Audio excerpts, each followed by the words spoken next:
राजभवन के ब्रह्मपुत्र विंग का उद्घाटन केंद्रीय गृह मंत्री अमित शाह ने किया। कार्यक्रम को संबोधित कर रहे गृह मंत्री क्या कुछ कह रहे, सुनाते हैं आपको।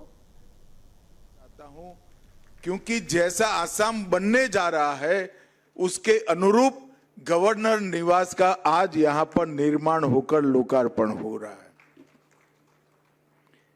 मित्रों, आसाम का इतिहास देखें तो महाराजा पृथु से लेकर लसित बरफुकन तक, चीला राय से लेकर यहां से सेना में भर्ती हुए हमारे युवाओं ने मां भारती के लिए जो बलिदान लिए, वहां तक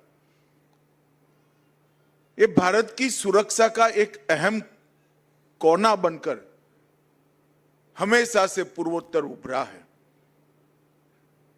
और विश्व भर में सबसे पुरातन और सबसे ज्यादा विविधताओं को समावेश करने वाली एक पूर्वोत्तर की संस्कृति भी यहां निवास करती है। यहां की कला, यहां की भाषाएं, यहां का खान पान, यहां की वेशभूषा, यहां का संगीत और यहां का प्राकृतिक सौंदर्य पूरे उत्तर पूर्व को एक प्रकार से विश्व में बेनमून बनाता है। और इस 11 साल में उत्तर पूर्व का विकास,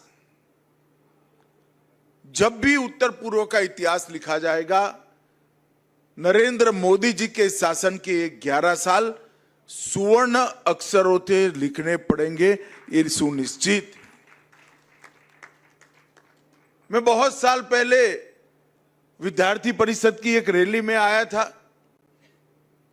असम पुलिस और पंजाब से आई हुई पुलिस ने हमें बहुत मार मारी थी, लाठीचार्ज किया था। वो रैली थी असम बचाओ रैली और उसमें नारा लगता था, असम की गलियां सुनी है, इंदिरा गांधी खूनी है। हमने वो संघर्ष देखा है। विश्व के विद्यार्थी की आंदोलनों के इतिहास में दो नेता हमारे बीच में ही बैठे हैं, हेमंत जी और सर्बानंद सोनोवाल। वो इतिहास विद्यार्थी आंदोलनों का बहुत मजबूत रहा, बहुत ऐतिहासिक रहा। इस संघर्ष के दौर में अनेक नवयुवान बलिदान हुए, मगर मैं आज विश्वास से कह सकता हूं कि उस समय विद्यार्थियों ने जो कल्पना के साथ आंदोलन किया था, वो कल्पना को चरितार्थ करने का काम नरेंद्र मोदी और हेमंत विश्व शर्मा की जोड़ी ने किया। आसाम आंदोलन करते वक्त जैसे आसाम की कल्पना की थी, इसके भी आगे आसाम आज पहुंच चुका है और एक गति निरंतर रहने वाली है, रुकने वाली नहीं है। और इसी के अनुरूप आज यहां पर राज्यपाल भवन बना है। इसी कार्यक्रम के अंतर्गत महामहिम राज्यपाल जी के सहमति से आज यहां 322 करोड़ से अधिक लागत की 8 परियोजनाओं का लोकार्पण और शिलान्यास किया गया, जिसमें मैं नेशनल साइबर फोरेंसिक लेबोरेटरी के लिए जरूर कुछ कहना चाहता हूं। मित्रों, हमने अंग्रेजों के बनाए हुए 3 कानूनों को समाप्त कर आपराधिक न्याय प्रणाली के 3 नए भारतीय कानूनों को इंट्रोड्यूस किया है और उसमें विज्ञान के आधार पर, एफएसएल के आधार पर पुलिस की जांच और गुनहगारों को सजा दिलाने का प्रयास, इस पर अहम बल दिया है। मोदी जी के नेतृत्व में पूरा भारत डिजिटल इंडिया के स्वप्न को साकार कर रहा है। आसाम हो या गुजरात, एक छोटी सी ठेला लेकर सब्जी बेचने वाली महिला भी जब पेमेंट करने के लिए कोई बटुए में हाथ डालता है तो वो अपना स्क्रीन दिखाती है कि यहां यूपीआई से पेमेंट करिए, तब बहुत आनंद होता है। और उस वक्त साइबर सिक्योरिटी नागरिकों के लिए बेहद जरूरी है। इसलिए भारत सरकार ने 2019 में I4C के तहत दिल्ली में पहला NCFL national cyber forensics laboratory की स्थापना की, जो नागरिकों को अपनी गाढ़ी कमाई साइबर फ्रॉड वालों से बचाने के लिए मदद करती है। और दिल्ली के बाद मुझे कहते हुए बड़ा आनंद है, हेमंत जी का आग्रह से दूसरा NCFL आज गुवाहाटी में बनकर इसका उद्घाटन हुआ है, जो पूर्वोत्तर के सभी 8 राज्यों में हमारे नागरिकों के गाढ़ी कमाई को सुरक्षित करने के लिए आगे बढ़ेगा। इतना ही नहीं, डार्क वेब का उपयोग कर नारकोटिक्स, हथियारों की तस्करी और भारत की सीमाओं को छिद्र ढूंढकर घुसपैठ करने का जो प्रयास करते हैं, उनको भी देश की सुरक्षा के लिए ये NCFL सदैव अहरनिश काम करता रहेगा। लसित बरफुकन ट्रेनिंग एकेडमी में 8 राज्यों की पुलिस के नुमाइंदे 24 घंटा NCFL के माध्यम से देश की सीमाओं की सुरक्षा, नारकोटिक्स के खिलाफ लड़ाई, अवैध तस्करी के खिलाफ लड़ाई और इसके साथ साथ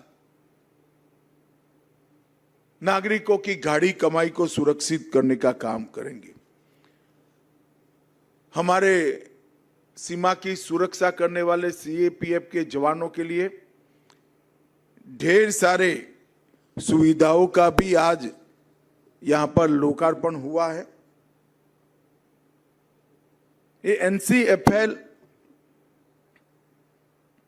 network forensics, mobile forensics, disk forensic, dark web और malware analysis, CDR, IPDR, SDR का विश्लेषण, मीडिया फॉरेंसिक, डेटा रिकवरी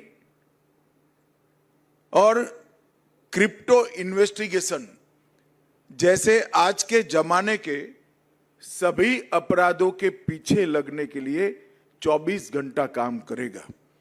मुझे विश्वास है कि लसित बरफुकन एकेडमी में स्थापित ये सेंटर उत्तर पूर्व के 8 राज्यों को सुरक्षित बनाएगा। मित्रों, आज कुछ क्षणों बाद ये ब्रह्मपुत्र विंग का उद्घाटन होगा। लगभग 40 करोड़ से ज्यादा लागत से 3300 वर्ग मीटर से अधिक ये राजनिवास के अंदर कई सारी संवैधानिक गतिविधियों को सुचारू रूप से चलाने की सुविधाएं निर्मित की गई। यहां पर विद्यार्थियों, शोधकर्ताओं, कलाकारों और नागरिक उनकी अनुमोदना करने का काम, उनकी विधाओं को एक्नॉलेज करने का भी काम होगा और एक सार्थक संवाद से राज्यपाल महोदय असम सरकार को जन भावनाओं से अवगत भी कराएगा। और ये जो दृश्य यहां से दिखाई पड़ता है, सागर जैसे ब्रह्मपुत्र को देखकर मैं लक्ष्मणाचार्य जी को कहना चाहता हूं, सबसे भव्य और सबसे सुंदर राजभवन आपके भाग्य में आया है, असम के राज्यपाल में आया। ये जो मनोहर दृश्य है वो सबकी थकान दूर करने वाला, सबकी चिंताओं का शमन करने वाला और जल से हमेशा नया उत्साह का सृजन होता है, उत्साह को बढ़ाने वाला है। मैंने आते आते देखा हेमंत जी काम तो करते हैं पर दिखाने का कोई मौका भी नहीं छोड़ते हैं। गाड़ी में आते आते मुझे दिखा दिया कि 2 किलोमीटर लंबा यहां पर एक बहुत सौंदर्यवान सुंदर कॉरिडोर बना रहे हैं, जो ब्रह्मपुत्र के किनारे पर राजभवन के ठीक सामने पूरे गुवाहाटी के लोगों के लिए अपनी शाम को परिवार के साथ गुजारने का बहुत आकर्षक केंद्र होगा।